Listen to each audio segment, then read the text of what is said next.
What happened inside Pakistan's National Command Authority in the past 72 hours is not what the government of Pakistan is telling the world. It is not what the State Department is telling American allies. And it is emphatically not what the mainstream Western media is reporting, because the mainstream Western media does not have sources inside the Pakistani military establishment capable of accurately characterizing what a collapse of civilian oversight over a nuclear arsenal actually looks like from the inside. I do, having spent years working in the weapons inspection domain and having maintained contact with the non-proliferation community that has watched Pakistan's nuclear command structure with genuine anxiety. For 2 decades, I can tell you with confidence that the institutional safeguards that were supposed to prevent the scenario we are now facing have failed.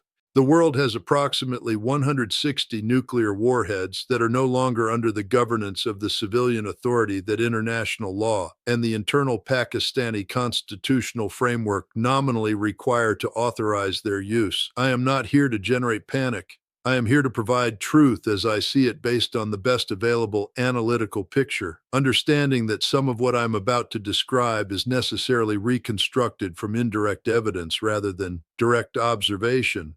But anyone who has actually served in the intelligence community, who has worked on nuclear security issues in South Asia, who has sat across tables from people who understand the internal dynamics of the Pakistani military-civilian relationship, will recognize in what I am describing the pattern that has been the nightmare scenario for American non-proliferation planners since Pakistan's first nuclear test in 1998. Pakistan's nuclear arsenal currently comprises between 160 and 170 warheads, according to the most current estimates from the Federation of American Scientists and the Stockholm International Peace Research Institute, with Pakistani officials historically neither confirming nor denying specific numbers. The warheads are paired with a delivery system portfolio that includes the Shaheen-3 ballistic missile with a range of 2,750 kilometers, sufficient to reach all of India's territory and much of the Middle East. The Babur-3 submarine-launched cruise missile, which gives Pakistan second strike survivability for the first time by deploying nuclear weapons to its Augusta 90B submarine fleet. The Ra'ad-2 air-launched cruise missile carried by F-16 aircraft and JF-17 Thunder fighters, and the shorter-range Nazar battlefield missile, a tactical nuclear weapon with a range of approximately 70 kilometers designed specifically for battlefield use against Indian armored formations. This last system is the one that has most alarmed non-proliferation analysts because its battlefield role and short range create enormous pressure for early use in any military confrontation before advancing enemy forces can destroy the launch vehicles. The National Command Authority, Pakistan's supreme body for nuclear policy and management, was established in 2000 with a structure deliberately designed to maintain civilian oversight over military nuclear decision-making. The Prime Minister chairs the NCA. The civilian-military composition was supposed to ensure that nuclear employment decisions required consensus between elected leadership and the military. That structure has now been compromised in a way that the international community does not yet publicly acknowledge. Stay with me, because what I am about to explain is the specific institutional sequence that has produced the current situation. The Pakistani military has historically operated with a degree of autonomy from civilian governance that has no parallel in Western democratic systems. The Inter-Services Intelligence Directorate, the ISI, and the GHQ at Rawalpindi have long maintained capabilities and relationships that civilian governments are informed about selectively and manage only at the margins. What has changed in the current political crisis is not the existence of this parallel authority structure, which has been a feature of Pakistani governance since independence, but the degree to which the civilian constitutional framework that nominally constrains that structure has been rendered operationally irrelevant. The current Prime Minister does not have functioning communication access to the Special Plans Division, the SPD, which is the military directorate responsible for nuclear weapons management and security. The Special Plans Division reports to the Strategic Plans Division headed by a lieutenant general. That lieutenant general now receives guidance from GHQ rather than from the NCA because the NCA chairman, the prime minister, is operating in a political environment so compromised by military pressure that his nominal authority over nuclear decision processes is a legal fiction rather than an operational reality. I wish I could tell you something more reassuring than this, but the information available to serious analysts of Pakistani civil-military relations points in one direction. Here is what actually happens in these situations based on historical precedent from the Pakistani case and from analogous civil-military breakdowns in other nuclear-armed states. The weapons themselves do not move. The warheads remain in their storage facilities under the physical control of the SPD's security units. The command codes remain with the Strategic Plans Division's secure communication system. Nothing about the physical security of the weapons has changed. What has changed is the chain of decision-making authority. The question of who can authorize employment is now answered differently than Pakistan's internal law and the international understanding of Pakistan's nuclear governance requires. And in a crisis, the difference between legal authorization and actual decision authority is the difference between controlled and uncontrolled nuclear power. What the mainstream media will not tell you because it does not fit the narrative of Pakistan as a responsible nuclear state that American and Chinese diplomacy has required maintaining since Islamabad's first test is that the current situation did not emerge suddenly. It emerged from an accumulation of institutional degradation that has been visible to careful analysts for years. The removal of Prime Minister Imran Khan through parliamentary maneuver in 2022, the subsequent legal persecution, the imprisonment, the election irregularities of 2024 that produced a parliament whose composition does not reflect the actual vote distribution, all of this has produced a civilian government that lacks genuine political legitimacy and therefore lacks the political authority to exercise meaningful oversight over the military establishment. The nuclear command and control structure, which depends on that civilian authority for its legitimate functioning, has been progressively undermined by the same political dynamic. Before I walk you through the regional implications, I need you to understand something about Indian strategic planning that makes the Pakistani civil-military breakdown particularly dangerous rather than merely alarming. India's cold start doctrine, officially deprecated but operationally embedded in Indian military planning, calls for rapid, shallow penetration of Pakistani territory by integrated battle groups in the event of a major terrorist attack attributed to Pakistan-based groups. The doctrine was designed to respond to the problem identified after the 2001 Indian Parliament attack and the 2008 Mumbai attacks, where India had no conventional military response option that was both effective and below the threshold likely to trigger Pakistani nuclear use. Cold Start was supposed to provide that option. Pakistan's response to Cold Start was the development of the Nasser tactical nuclear missile, specifically designed to threaten nuclear use against Indian conventional forces early in any military confrontation. The logic of Nasser is that Pakistan can threaten nuclear use at a lower threshold than strategic nuclear weapons, creating a deterrent against Indian conventional operations. The problem with that logic is that it requires extremely tight command and control over battlefield nuclear systems because the pressures for early use in a conventional conflict are intense, the decision timelines are very short, and the political authority to authorize use must be rapidly accessible by military commanders in the field.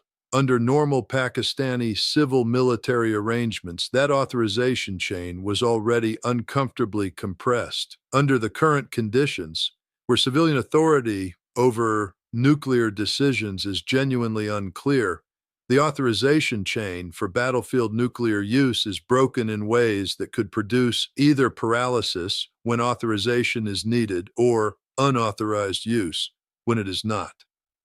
Let me walk you through exactly why this matters for the American strategic position in South Asia in ways that go beyond the immediate Pakistan situation.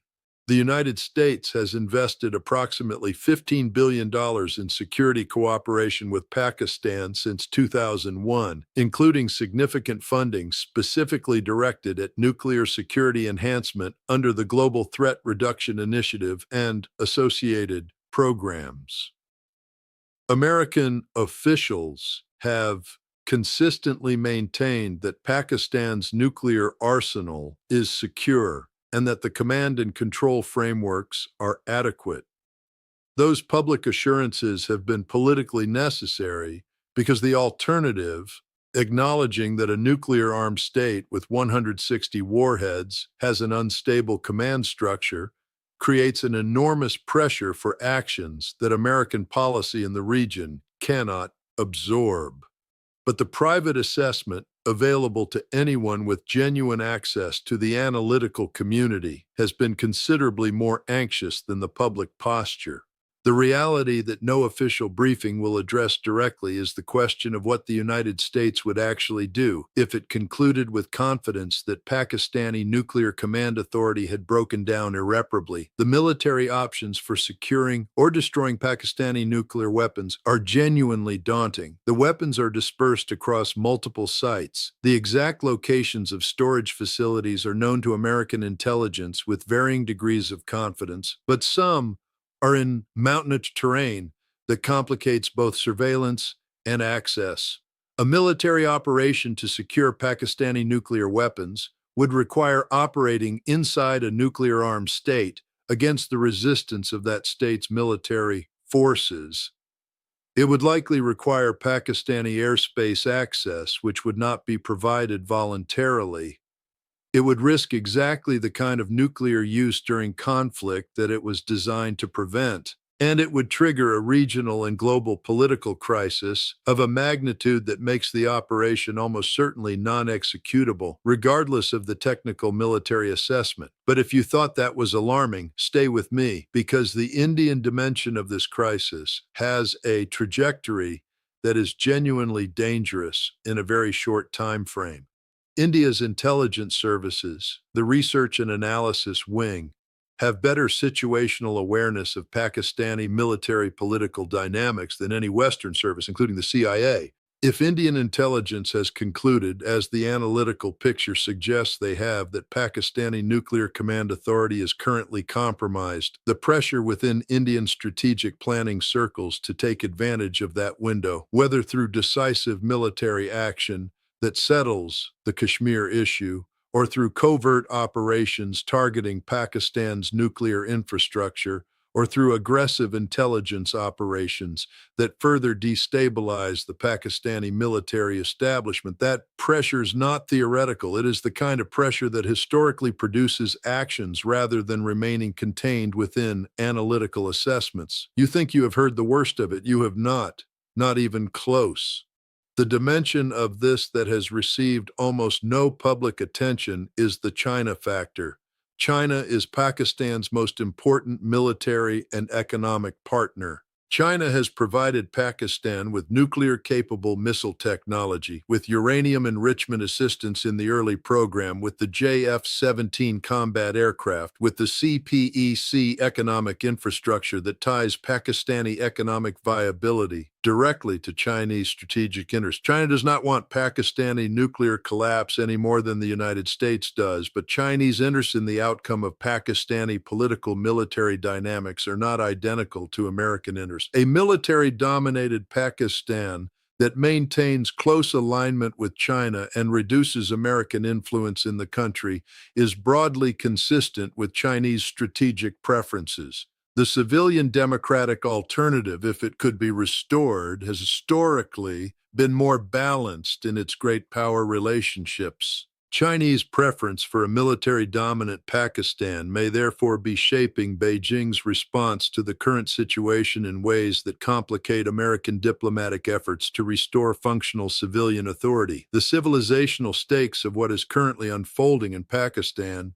are not exaggerated when stated plainly. We are discussing the possibility of nuclear weapons in the hands of a military establishment that is not operating under coherent civilian political authority in a region where two nuclear-armed states have fought 4 wars and engaged in numerous limited military confrontations where the decision timelines in any military crisis are measured in minutes rather than hours, and where both states have doctrines that contemplate nuclear use below the strategic level. The international non-proliferation regime, which has held together imperfectly but consequentially since 1968, has no mechanism for managing this scenario. The IAEA has no jurisdiction over Pakistani military nuclear weapons. The Security Council is paralyzed by the China veto. Bilateral American-Pakistani diplomacy is operating through channels that the Pakistani military establishment no longer reliably transmits to decision-making authority. The next 48 to 96 hours will determine whether the international community begins to acknowledge what is actually happening inside Pakistan's nuclear governance, or whether the comfortable fiction of responsible Pakistani stewardship is maintained until circumstances make denial impossible. Watch for statements from the Indian government about Pakistani military political developments, because Indian public statements will be more directly informative than American or European ones, given India's direct interest in superior intelligence access. Watch for any unusual activity around the IAEA's Board of Governors, because member state requests for consultations, even informal ones, are detectable. Watch for Pakistani military spokespeople's language when they address nuclear security questions, because the specific phrases they choose will communicate either confidence or anxiety to people trained to read those signals. What happens in the coming days will echo for decades. The clock is running, and the window for managed stabilization is closing faster than anyone in a position of public responsibility is currently willing to acknowledge.